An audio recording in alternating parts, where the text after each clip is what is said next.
connaissez sans doute Michael Stéphan, le milieu défensif du SCO. Ce n'est pas très compliqué, c'est le joueur qui court partout sur le terrain et qui récupère un nombre incalculable de ballons. Par contre, depuis son arrivée à Angers il y a un peu plus de 3 ans, il n'a pas marqué le moindre but. Ce n'est pas sa spécialité, loin de là. La preuve, en 12 ans de carrière, il en a seulement inscrit 2. Tout ça pour dire que si un jour on vous avait raconté que Michael serait capable de marquer un but, disons d'aller 40 mètres, sur une frappe en première intention, vous auriez à coup sûr rétorqué « non, c'est juste impossible ». Tenez-vous bien, l'impossible, voire l'impensable s'est produit vendredi soir dernier sur la pelouse du Parc des Sports d'Avignon. Pour sa première réalisation sous le maillot angevin, Michael Stéphan a marqué un but exceptionnel. Son lob de 40 mètres est tout simplement somptueux. Michael reconnaît cependant que son but tient plutôt du miracle, ses partenaires aussi.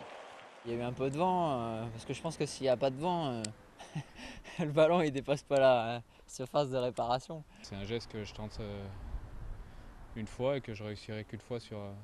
je peux le tenter 100, 200, 1000 fois et voilà, c'est arrivé ce vendredi-là, tant mieux.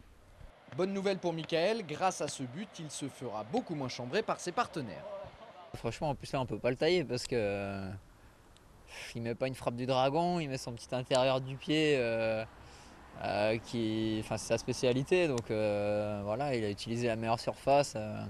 Non, c'est un but parfait, franchement, il n'y a rien à dire, hein, mais voilà, parce qu'il aurait pris le coup du pied, je pense qu'elle aurait fini en touche, donc voilà. Non mais il a mis un beau but, franchement il a mis un beau but. Résultat, aujourd'hui Michael peut s'en donner à cœur joie.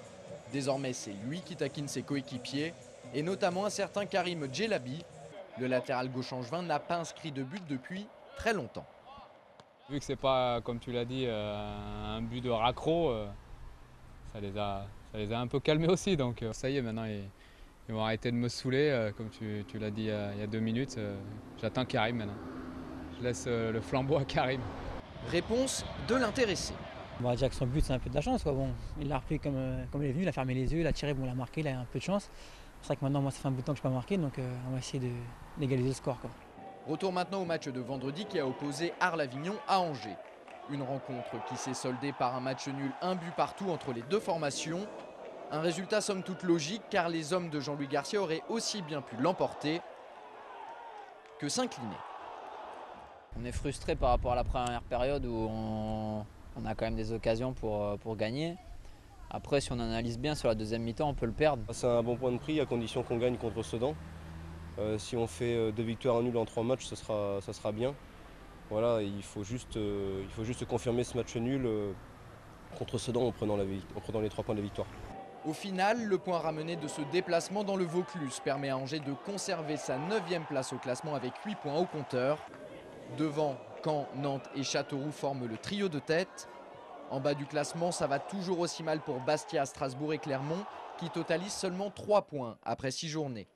Le prochain rendez-vous pour les protégés du président Willy Bernard, c'est vendredi prochain avec la réception de Sedan à 20 h au stade Jean-Bouin.